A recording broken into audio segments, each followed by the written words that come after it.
جس کی وجہ سے ہم لوگ وہ حرکتیں کرتے ہیں کہ جس میں سے ہم میں سے کم از کم ہر دوسرا شخص تو ضرور بیمار ہے. حالانکہ اللہ اور اس کے رسول صلی اللہ علیہ وسلم نے ہمیں اس پہ سیر حاصل اور بڑی ڈیٹیل انفارمیشن دی ہے کہ ہم اپنی صحت جیسی قیمتی چیز کو بچا رہے ہیں. ہماری بدقسمتی ہے کہ ہم ثواب کے حوالے سے تو قرآن کو دیتے ہیں، ثواب کے حوالے سے تو رسول اللہ صلی اللہ علیہ وسلم کی احادیث کا مطالعہ کرتے ہیں، مگر فہم کے لیے، سیکھنے کے لیے، ڈلیوری کے لیے ہم نے کبھی اس پہ کاوش نہیں کی. میں کم از کم ابھی تک 7 لاکھ کے لگ بھگ لوگوں کا علاج کر رہا ہوں، جس میں سے تقریباً اللہ مجھے ضرور کوئی سے محفوظ فرمائے 90% سے زیادہ لوگ سے پاتے ہیں. کیوں کہ میں انہیں زندگی میں احتیاط کو روا رکھنے اور اعتدال کی رائے دیتا ہوں. کمال کی بات یہ ہے کہ رسول اللہ صلی اللہ علیہ وسلم نے کسی شخص کو کبھی یہ نہیں کہا، یہ نہیں فرمایا کہ یہ چیز چھوڑ دو، ترک کر دو، کیونکہ اللہ کے رسول صلی اللہ علیہ وسلم جانتے تھے کہ جو چیزیں اللہ نے حلال کر دی ہیں میں حرام کرنے والا ہوں. صرف ان کی تعداد کو مینٹین کروایا، ان کے سسٹم کو مینٹین کروایا. چھوٹی سی بات ہے، غور طلب ہے کہ اللہ کے رسول صلی اللہ علیہ وسلم غور و فکر کے لیے غار حرا میں جاتے تھے. اس وقت کوئی سیکیورٹی پرابلم نہیں تھی، اس وقت تو اسلام بھی اناؤنس نہیں ہوا تھا، مگر آپ کیوں جاتے تھے؟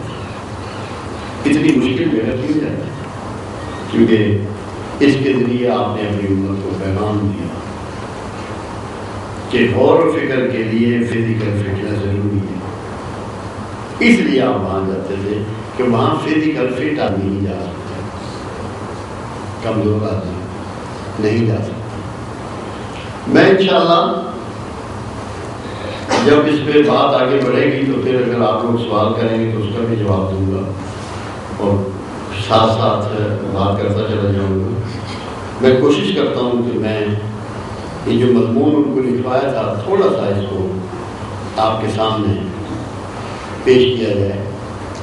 اس کے بعد انشاءاللہ جن دوستوں کے پاس ای میل ہیں ان کو یہ میسر آئے گا. اللہ اکبر، سبحان اللہ، الحمدللہ، استغفر اللہ، نحمدہ و نصلی علی رسولہ الکریم. اما بعد، اعوذ باللہ من الشیطان الرجیم، بسم اللہ الرحمن الرحیم. اسلام اور صحت. اسلام دوسرے کی جان، مال، ناموس کے تحفظ کا نام. جب جان کی سلامتی کی بات کی جاتی ہے تو صحت اس میں از خود شامل ہو جاتی ہے. صحت کو ہم 3 طریقوں سے دیکھیں گے: جسمانی، نفسیاتی، روحانی. صحت کے شعبوں کو ہم اس طرح تقسیم کریں گے: ماحول، عبادت گاہیں، گھر، جسم، لباس، خوراک، ورزش، علاج، تدفین. دفنانا بھی اس میں شامل ہے. نمبر 1 پہ ماحول کو میں نے لیا، اور کمال حسن ہے پروردگار کا کہ رب العزت نے جب بھی جنت کی بات کی، جب بھی جنت کی بات کی، ایک ہی بات کی کہ باغات ہوں گے، اس کے نیچے نہریں بہ رہی ہوں گی. ہم اسی جنت کے انتظار میں بیٹھ رہے، اور اس دنیا میں جہاں وہ ہمیں یہ بتا رہا ہے کہ جنت وہ ہوگی جہاں باغات ہوں گے، نیچے بہ رہے ہوں گی، ہم نے نہ نہریں کھودی نہ باغات بنائے. یہ ہے پولوشن کے اگینسٹ اللہ کا پروگرام. پولوشن وہ چیز ہے جو آپ کی ساری احتیاط کے باوجود آپ کو متاثر کرتی ہے، آپ کو بیمار کرتی ہے، آپ کے اندر ایسے جراثیم لے آتی ہے، آپ کے گھروں میں لے آتی ہے، آپ کی خوراک میں لے آتی ہے، آپ کے لباس میں انٹر کر دیتی ہے، آپ کے ذہن میں انٹر کر دیتی ہے کہ جس سے بچنا آپ کے لیے محال ہے۔ تو ماحول کی آلودگی کا سبق دینے کے لیے پروردگار عالم نے جب بھی جنت کی بات کی تو نہروں اور باغات کی بات کی۔ خوش نصیب ہیں وہ قومیں جنہوں نے یہ دونوں کام کر دیے، اور بدنصیب ہیں ہم کہ ہم اس کو صرف جنت کی نوید سمجھتے رہے ہیں، اس دنیا کو جنت بنانے کی کاوش کبھی نہیں کی۔ یہ سب سے پہلی بات ہے، بنیادی بات ہے۔ تو اگر آپ لوگ باغات لگانے شروع کر دیں، ابھی دیکھیں چھوٹے چھوٹے ممالک، بنگلہ دیش جیسا ملک، انہوں نے اپنے ہاں پودے لگانے پہ، پھول لگانے پہ ایمفیسائز شروع کر دیا، لازمی قرار دے دیا۔ وہ کہتے ہیں ٹائروں میں لگا لو، گھروں میں لگا لو، ٹوٹے ہوئے برتنوں میں لگا لو، ہریالی کر دو، کیونکہ ہریالی ماحول کی آلودگی کو دور کرنے میں سب سے بڑا سبب ہے۔ ماحول کی خرابی میں آپ یہ دیکھیے کہ شور کا کتنا بڑا دخل ہے۔ ہم لوگ بالکل پیشنس ہم نے لوز کر دیے ہیں، صبر ہم میں سے ختم ہو گیا ہے، اونچا بولتے ہیں، غصے سے بولتے ہیں، گاڑیوں کے ہارن کتنے بجاتے ہیں۔ اگر 2 منٹ کا صبر کر لیں، برداشت کر لیں، تو ایک بہت بڑی بیماریوں سے ہم بچ سکتے ہیں۔ اور جبکہ ہمارے پاس یہ علم موجود ہے کہ پروردگار عالم نے بہت سی قوموں کو صرف چنگھاڑ سے ختم کیا ہے،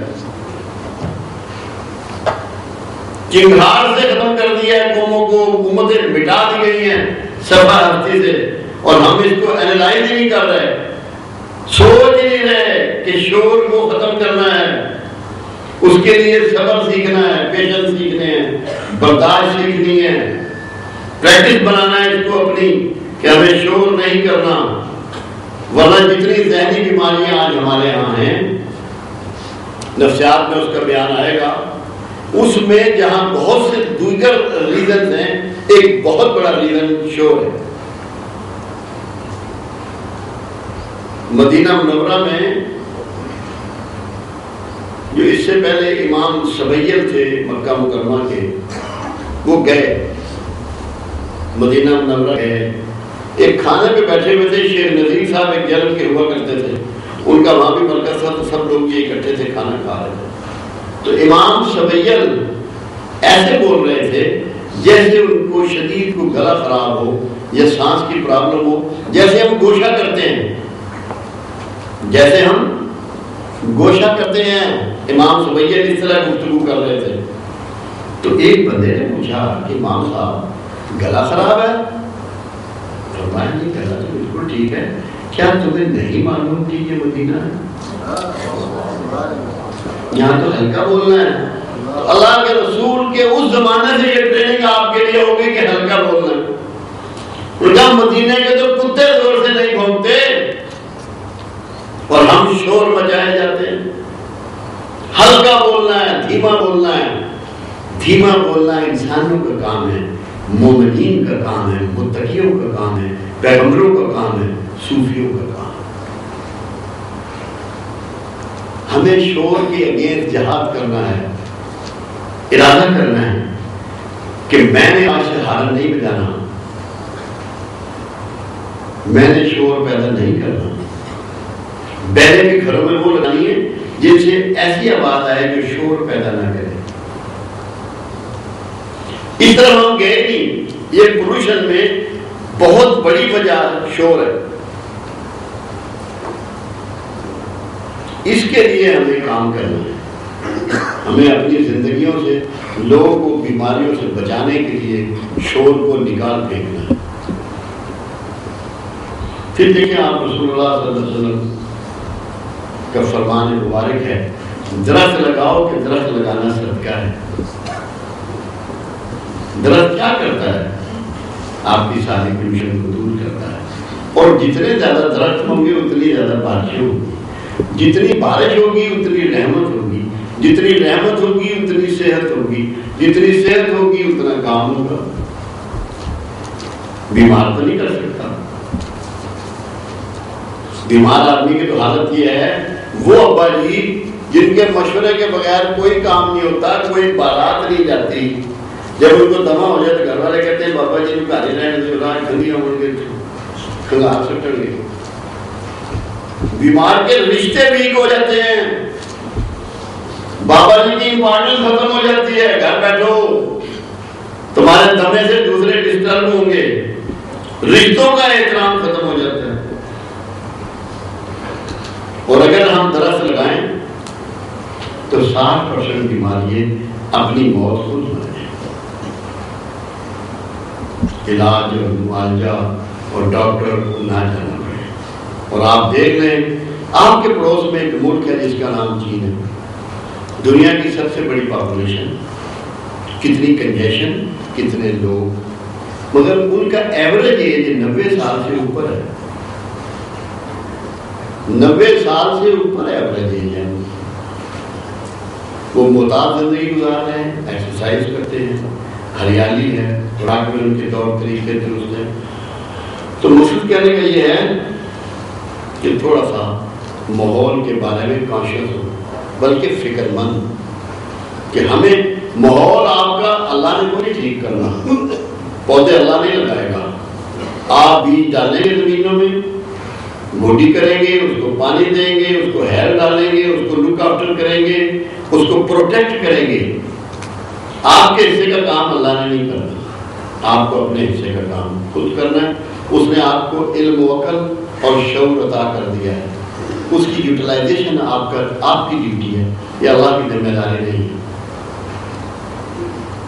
تو جس بندے کو دلچسپی ہے اسلام سے، مسلمانوں سے، رسول اللہ سے، رسول اللہ کی امت سے، وہ ہر وہ کام کرے گا جو کہ صحت کے لیے مفید ہے، اور سارے کام چھوڑ کر اس کو اولیت دے گا، کیونکہ بیمار کون؟ اللہ اور اس کے رسول کی محبوب نہیں ہو سکتے۔ اسی لیے آپ نے ہمیشہ معذوروں اور محتاجوں کو ایکٹیویٹ کیا، اکاموڈیٹ کیا کہ میری امت جو ہے وہ مضبوط اور فعال امت کے طور پر۔